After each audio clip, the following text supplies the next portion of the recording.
السلام عليكم ورحمة الله وبركاته.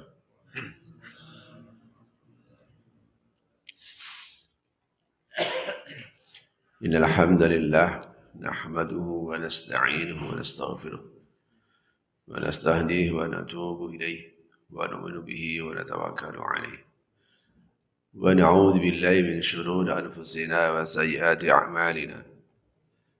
من يهده الله فلا مضل له ومن يضلله فلا هادي له. أشهد أن لا إله إلا الله وحده لا شريك له وأشهد أن سيدنا ونبينا محمدا عبده ورسوله. اللهم صل وسلم وبارك على سيدنا محمد وعلى آله وصحبه أجمعين. سبحانك لا علم لنا إلا ما علمتنا إنك أنت العليم الحكيم. رب اشرح لي صدري ويسر لي أمري واحلل عقدة من لساني يفقه قولي. أما بعد.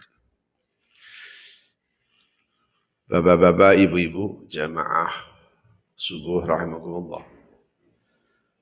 Alhamdulillah, pagi hari ini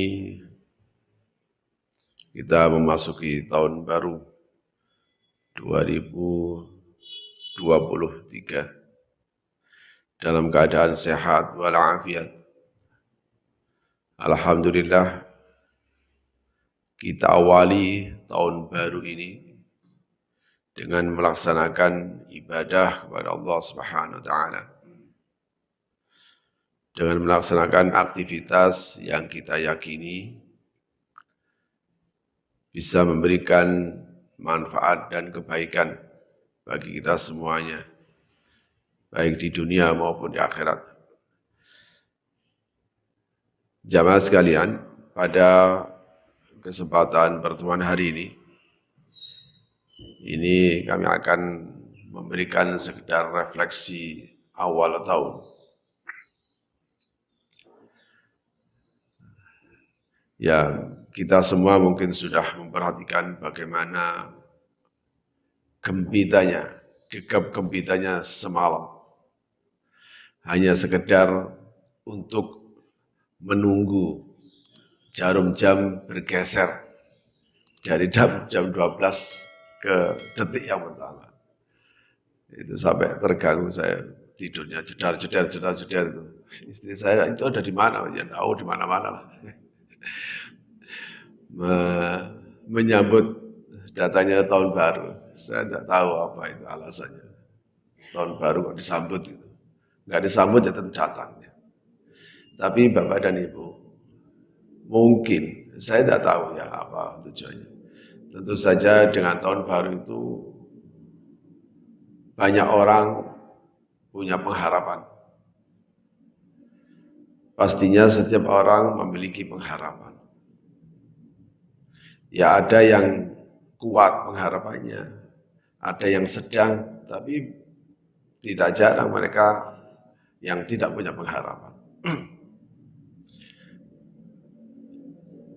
Seorang mukmin, apakah bisa dia nggak punya pengharapan?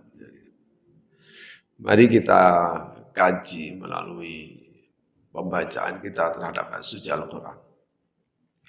Jamaah sekalian, hidup itu di dalam bahasa Arab, dia sebut al-hayat. Al-hayatu itu hidup. Hidup itu didefinisikan oleh para ulama. Salah satunya adalah Imam Ar-Raghib Al-Asfahani, salah seorang pakar bahasa Al-Quran. Beliau mendefinisikan hidup itu adalah al-quwwah al-harakah an-namiyah, yaitu satu potensi untuk bergerak dan berkembang. Sehingga ketika kita mengidentifikasi apakah manusia itu hidup atau tidak ya dia lihat loh dia bergerak atau enggak. Ketika kita melihat ada binatang kok hidup atau mati ya kita lihat dia bergerak atau tidak. Tumbuh-tumbuhan juga begitu. Kalau tumbuh-tumbuhan mungkin tidak bergerak tapi dia berkembang. Kalau begitu, istilah hidup itu ternyata tidak hanya disandang oleh manusia, tapi binatang pun juga menyandang predikat hidup itu. Berhak menyandang predikat hidup itu. Tumbuh-tumbuhan juga berhak menyandang predikat hidup itu. Nah kalau begitu, bedanya kita dengan mereka apa? Bedanya hidup kita dengan hidupnya binatang, dengan hidupnya tumbuh-tumbuhan itu apa?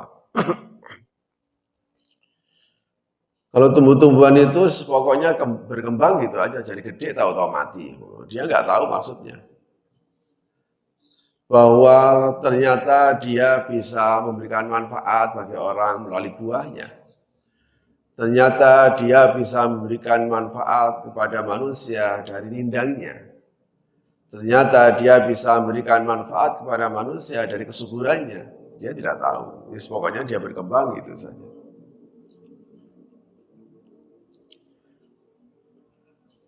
Atau mungkin dia memberikan madarat bagi manusia.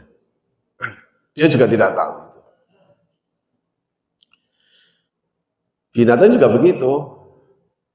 Jalan ke sana, jalan ke situ. Terus pokoknya dia berjalan ke sana kemari dan bergerak ke sana kemari, itu hanya dipengaruhi oleh insting kebinatangannya. Di sana kok ada yang enak, ya dikejar di sana. Di sana kok ada yang menarik, dikejar di sana. Yang menggerakkan dia ini hanya nafsu saja.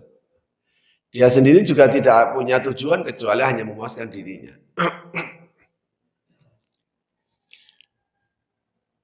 Artinya, binatang sudah lebih maju. Karena dia bergeraknya punya tujuan.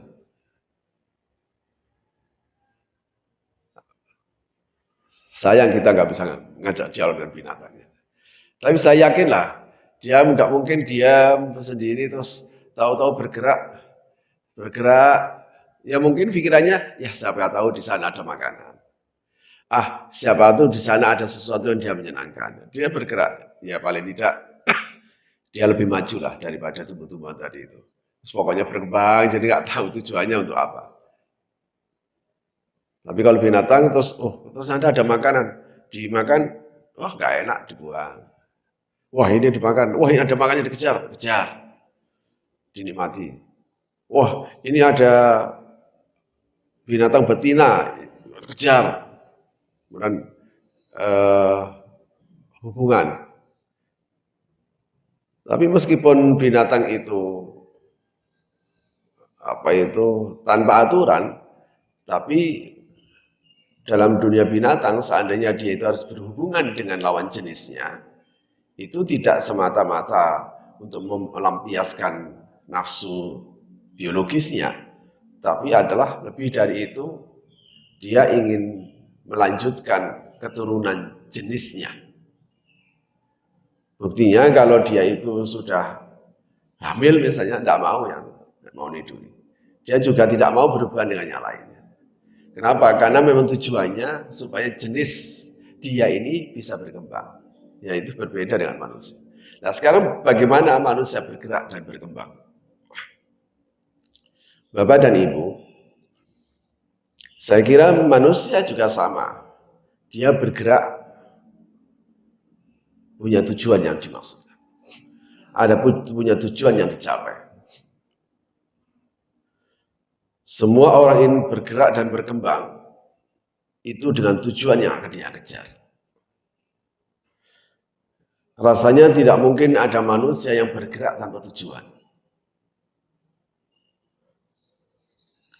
Kalau seandainya ada manusia yang bergerak tanpa tujuan, tanpa cita-cita yang harus diraih, tanpa pengharapan, maka bisa kita katakan bahwa manusia ini, dia ini pasti stres.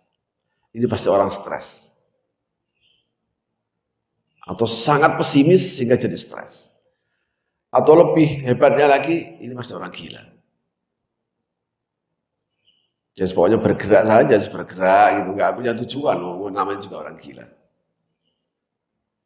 Atau orang stres dia kerja. Tapi kalau orang sehat tidak mungkin. Tidak mungkin ada orang yang sehat ujuk-ujuk gitu. Tahu-tahu dia ke arah utara misalnya. Kenapa kamu sana? Nggak tahu, pokoknya saya pingin ke sana gitu. Nggak mungkin ada orang begini, mesti stres ini. Nggak mungkin ada orang tahu-tahu bergerak ke selatan, tahu-tahu dia harus bangun pagi, dia tahu-tahu harus melakukan apa aja. Nggak mungkin, pasti ada satu tujuan yang pasti akan diraih. Bapak dan Ibu rahimahullah. Nah kalau begitu, sama-sama punya tujuan. Apa bedanya kita dengan binatang? Mereka juga punya tujuan untuk bergerak. Makanya kemudian ada satu definisi tersendiri yang dinyatakan oleh Imam Ar-Raghib Asfahani tadi itu terkait dengan hidup manusia. Atau manusia hidup itu seperti apa? Bukan sekedar al-quwwah, al-namiyah, al-harakah, satu potensi bergerak dan berkembang. Tetapi lebih dari itu, al-quwwah, al-amilah, al-aqilah. Satu potensi untuk beramal, untuk berbuat dengan tujuan yang jelas, dengan maksud yang jelas. Ya, contoh sederhananya adalah ketika orang bangun pagi saat ini, bangun pagi tadi itu kan tujuannya macam-macam. Ada yang mau pergi ke pasar, ada mau yang olahraga, ada yang mau ke masjid, ada yang mau siap-siap mau ngejar pesawat. Jadi artinya apa? Inilah manusia itu al-quwwah al-amaliyah. Dia potensi untuk berbuat. Yang berbuatnya itu dilandasi dengan tujuan dan maksud-maksud tertentu. Makanya wajar karena dia punya maksud dan tujuan dari gerak dan amalnya tadi itu, akhirnya geraknya bisa macam-macam. Bisa ke utara, bisa ke selatan, timur, barat, kemana saja. Bukan saja itu al-aqilah. Al-quwwah, al-amilah, al-aqilah. Bergeraknya tadi itu dilandasi oleh satu pemikiran. Pasti mikirlah dia itu. Saya mau ke utara itu ngapain? Loh itu baru orang itu waras itu. Dia pasti cerdas. Dia pasti dengan berpikir. Kalau binatang kan pokoknya gerak saja, tidak punya pikiran itu. Tapi kalau manusia tidak, al-quwwah, al-amilah, al-aqilah. Dia terus berinovasi. Setelah dia kayaknya nggak cocok ini. Saya teruskan. Saya harus ke sana. Saya enggak. Saya melakukan ini. Saya perlu di rumah saja deh. Nah, inilah potensi hidup bagi manusia, al-quwwah, al-amilah, al-aqilah. Jamaah sekalian. Kalau begitu, sebelum kita bergerak dengan tujuan, sebelum kita memikirkan sesuatu untuk bergerak meraih tujuan itu, kalau begitu, mana yang lebih dulu? Misi atau visi? Yang harus kita formulasikan itu visinya dulu, baru misinya dibangun. Atau misinya dulu, baru visinya dibangun kemudian. Di mana-mana itu, visi pasti akan dibangun lebih dulu. Sehingga visioner, seorang visioner, dia meraih masa depan. Visi pasti dibangun dulu, perguruan tinggi, perusahaan, apapun itu, organisasi, visinya dibangun dulu. Bahwa ini visinya A, B, C. Ini visinya seperti ini. Sehingga masing-masing punya visi yang berbeda. Baru kemudian, dari visi itu kemudian dibangun. Bagaimana cara meraih visi itu ya. Baru misi itu kemudian dibangun. Kita harus A, B, C, D. Nah A, B, C, D tadi itu supaya bisa diukur, maka tentu saja visinya sudah jelas. Oh, visi ke arah sana. Nah, ketika misi ini dilaksanakan untuk mengejar visi itu, tentu saja ada istilah apa yang dikatakan MONEV, monitor dan evaluasi. Monitor evaluasi, terutama evaluasi, tentu saja ini setelah misi itu dilaksanakan. Wah, ternyata ini, misalnya misi ini, visi ini akan diraih pada 4 tahun ke depan. Dia akan melakukan evaluasi setiap tahunnya. Wah, ini kayaknya visi ini bisa meleset ini. Dievaluasi. Bahkan ada SWOT itu, strength, weakness, itu, threat, opportunity, itu sampai detail seperti begitu. Hanya untuk menganalisis apakah misi yang dia lakukan itu adalah tepat sasaran sesuai visi yang akan diraih. Maka misi yang dibangun itu sangat tergantung dengan visi yang diraihnya tadi. Dunia pendidikan tentu saja visinya berbeda dengan dunia kerja. Perusahaan A, B, C, D pasti berbeda visinya. Pendidikan juga begitu. Pendidikan tingkat dasar, menengah, atas itu juga berbeda. Perguruan A, B, C, D juga berbeda. Jamaah sekalian, kita bukan sekedar manusia biasa, tapi kita ada seorang mukmin. Sehingga manusia hanya dibagi dalam dua kelompok besar. Ada manusia mukmin, ada manusia tidak punya iman. Ya, ada manusia yang beragama Islam, ada manusia yang beragama tidak Islam. Kita berada dalam posisi sebagai manusia yang punya agama dan percaya Tuhan. Kalau kita punya agama dan percaya Tuhan, mestinya yang membuat visi itu bukan manusia. Karena kita percaya Tuhan. Sama dengan kita punya bawahan, kita jadi bawahan. Ketika kita jadi bawahan dan kemudian kita punya atasan kita tidak peduli. Kamu kesini apa visinya? Tidak tahu. Udah ada yang mikir. Udah ada yang mikirin. Saya yang penting berbuat. Kenapa? Dia jadi bawahan. Kita ini bukan bawahannya siapa-siapa. Kita ini adalah Abdullah. Kita ini adalah hambanya Allah. Kalau begitu, yang membuat visi itu pasti dialah yang dia hamba. Bagaimana dengan manusia yang tidak punya Tuhan? Siapa yang harus membangun visinya? Dia nggak punya Tuhan. Maka visi yang dia bangun adalah sesuai dengan hawa nafsunya. Makanya Tuhannya adalah hawa nafsu. Karena Tuhannya hawa nafsu, inilah diungkapkan oleh Al-Quran. Ara'aita mittakhadha ilahu hawa. Apa anta takuna ali wakil. Bagaimana pendapatmu dengan orang yang menjadikan hawa nafsunya jadi Tuhan untuk membangun visi? Sehebat-hebatnya manusia untuk membangun visi masa depan, tetap dia tidak bisa meraih dan memiliki masa depan. Manusia itu hanya ada tiga masa yang dialami. Masa lalu, masa sekarang, dan masa depan. Masa lalu sudah lewat, tidak perlu kita renungi. Tapi paling tidak diambil sebuah pelajaran untuk dievaluasi. Masa sekarang, inilah milik kita sekarang ini harus kita lakukan. Masa depan, tidak ada yang tahu. Tidak ada yang tahu. Makanya Bapak dan Ibu, akhir-akhir ini, jadi dianggap sebagai bangsa yang beragama, masyarakat yang beragama itu ya memang punya agama. Tapi kenyataannya banyak orang yang mempercayakan masa depan dengan para peramal. Mempercayakan masa depan dengan para dukun. Mempercayakan masa depan dengan orang-orang dalam tanda kutip katanya orang pintar. Mana ada orang bisa mengasih masa depan? Tidak ada. Hanya Allah Subhanahu wa Ta'ala yang punya masa depan.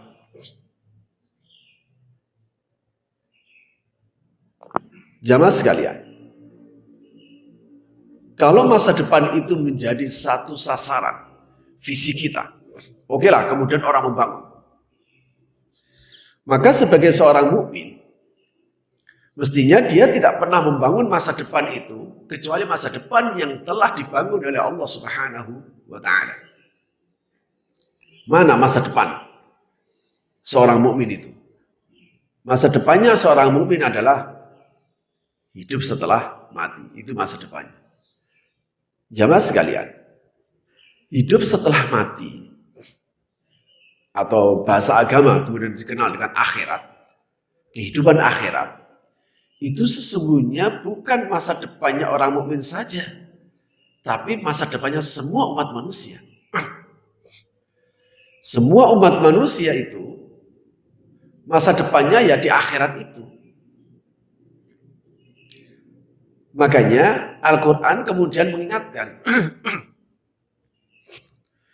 Ya ayyuhalladzina amanu taqullaha wal tanzur nafsum ma qaddamat lighad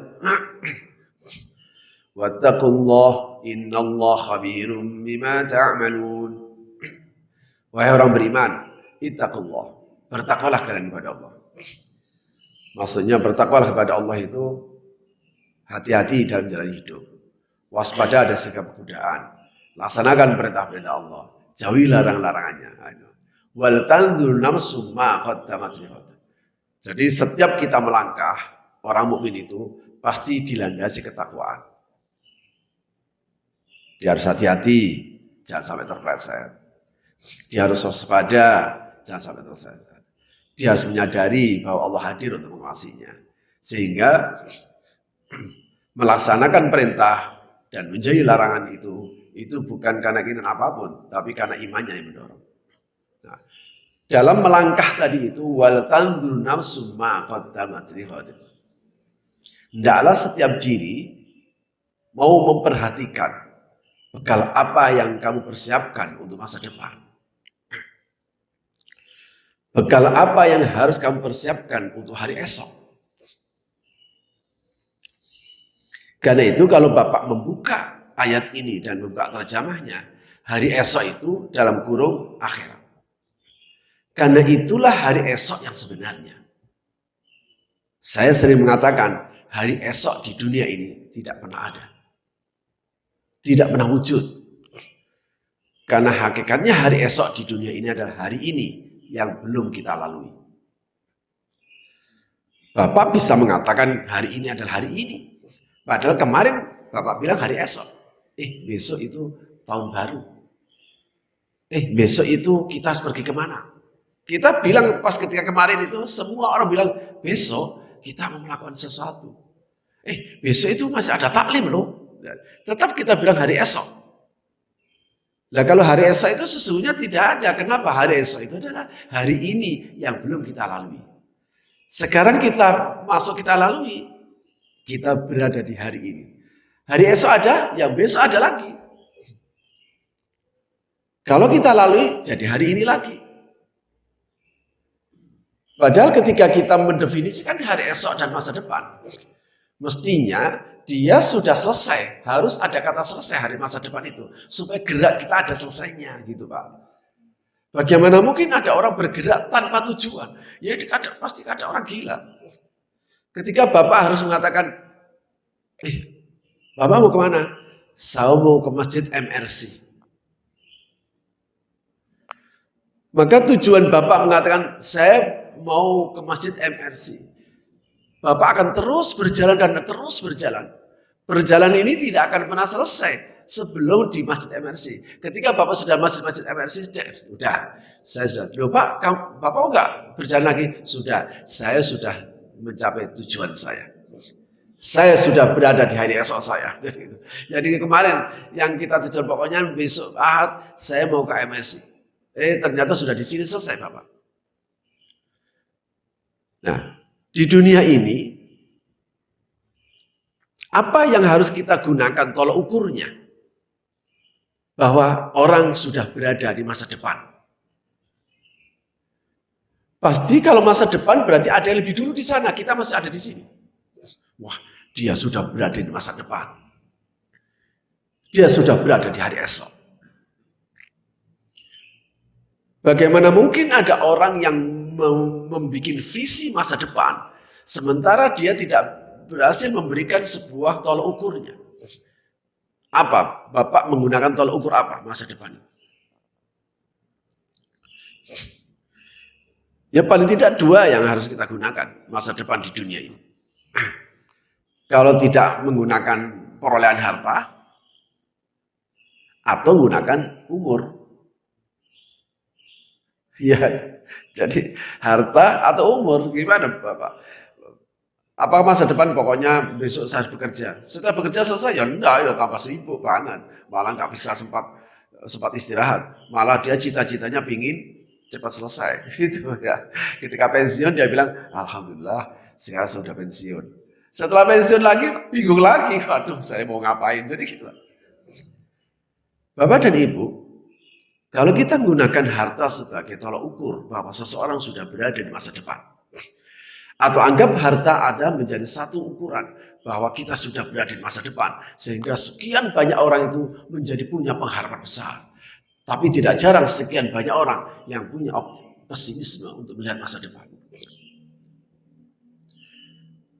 Anggap saja itu harta menjadi satu tolak ukur. Pertanyaannya, dengan jumlah berapa? Harus ada ukurannya. Pada jumlah yang keberapa? Jumlah berapa bahwa orang sudah berada di masa depan? Ukurannya seperti siapa? Abu Rizal Bakri? Atau Tano Sudibyo? Atau ukurannya seperti Raffi Ahmad? Atau Elon Musk? Yang orang terkaya di dunia itu? Sekian ribu triliun, 3.000 triliun itu asetnya. Ternyata tidak. Nyatanya dia tetap sibuk lagi. Ya masih bangun lagi. Pagi-pagi juga harus bangun lagi. Bahkan dia juga tidak punya waktu untuk bisa istirahat. Malah enakan orang biasa bisa tidur nyenyak, bangun-bangun, bergerak kerja, kemudian istirahat. Seperti mereka tidak bisa mikirin gimana harus mikir ini, tetap berkembang. Kalau begitu harta tidak layak untuk dijadikan satu tujuan untuk meraih masa depan. Meskipun sekian banyak orang punya cita-cita untuk itu. Dan betapa menyesalnya kalau seandainya orang menggunakan ukuran masa depan itu dengan harta. Karena tidak ada seorang pun yang bisa mengendalikan harta itu. Sebab hukum dunia itu punya hukumnya sendiri oleh Allah. Man kana yuridul ajilata ajjalna lahu fiha ma nasha' liman nurid. Siapa yang ingin dunia, kata Allah, ajjalna lahu. Akan aku segerakan keinginan itu. Akan aku berikan keinginan itu, akan aku segerakan keinginan dia, tetapi bukan atas kehendaknya, manasya liman nurid. Tentu saja apa yang saya segerakan itu, apa yang kami kehendaki, kata Allah, dan kepada siapa yang kami kehendaki. Karena itu hukum dunia itu, siapa dapat apa diberikan kepada siapa. Siapa dapat berapa diberikan kepada siapa, itu bukan kita yang mengendalikan, tapi Allah Subhanahu wa Ta'ala. Kita pinginnya dapat kunci ini, tapi ternyata dapatnya cuma HP. Orang lain sebenarnya cuma HP, dapatnya kunci. Ada orang yang dapat 10, kok dia dapat 10, padahal saya ingin dapat 10, saya cuma dapatnya 5. Siapa dapat apa diberikan kepada siapa, siapa dapat berapa diberikan kepada siapa, itu hanya Allah yang mengendalikan. Itu hukum dunia. Oke, harta ternyata gagal untuk dijadikan sebagai faktor untuk meraih masa depan. Tapi ya banyak orang kemudian merasa bangga karena hartanya banyak. Kadang saya itu mikir, terus bahagianya apa karena hartanya banyak itu? Dia bisa makan seenaknya Pak. Apa yang dia inginkan bisa diwujudkan. Loh, manusia itu loh, keinginannya apa? Coba kalau kita pikir, ini pagi-pagi ini, habis ini kita sarapan bersama. Pagi setelah mengaji, kita kemudian sarapan. Kalau tidak ada sarapan di sini, ya sarapan di rumah. Sekarang kalau orang itu hartanya banyak, pagi ini dia harus sarapan apa? Apa kemudian kalau hartanya banyak, miliaran, sarapannya kemudian satu meja penuh. Kalau toh seandainya satu meja penuh, yang dimakan cuma sedikit. Kenapa? Karena makanan enak itu bukan yang macam-macam itu. Makanan enak itu letaknya di lidah. Kalau lidah kita waras dan kita doyan, makanan apapun bisa enak. Oh ternyata, beli lontong sayur. Loh lontong sayur. Lah kalau lontong sayur kan 2 miliaran itu tidak ada gunanya. Bagaimana kita membangun sebuah visi bahwa kalau duitnya banyak, itu segala keinginan dia bisa wujudkan. Gak gampang loh Pak, punya duit banyak itu. Gak gampang. Ini kalau orang tuh hidupnya itu biasa-biasa saja. Dia mau makan misalnya, ayo makan deh. Sudah waktunya makan. Kemana? Ya kemana aja lah. Duitnya cuma sebegini. Sehingga apa saja yang dia makan bisa nikmat karena duitnya cuma itu. Coba kalau duitnya banyak, dia harus mendefinisikan dulu. Yang enak itu di sana, di Senayan. Oh itu. Itu ada apa loh? Bakso Senayan. Ada, ya Allah, hanya sekedar mau beli bakso ke Senayan. Emang di tengah jalan tidak ada. Bakso Senayan itu enak itu. Itu gak gampang. Sampai di sana, oke lah makan bakso. Ya makan baksonya enak, bayarnya enggak enak. Misalnya bayar, wah kok mahal. Wah enggak enak ternyata. Enakan bakso yang ada di pinggir rumah. Bapak dan Ibu, ketika dibayar, misalnya berapa semuanya? 300.000. Kok murah? Nggak mungkin meskipun dia duitnya miliaran. 300.000, udah selebihnya 400.000. Nggak mungkin begini. Nggak ada orang meskipun duitnya miliaran kemudian dia bayar lebih dari apa yang ditetapkan. Long makan dan kemudian ada teksnya aja, ada pajaknya aja kita gerutu kok.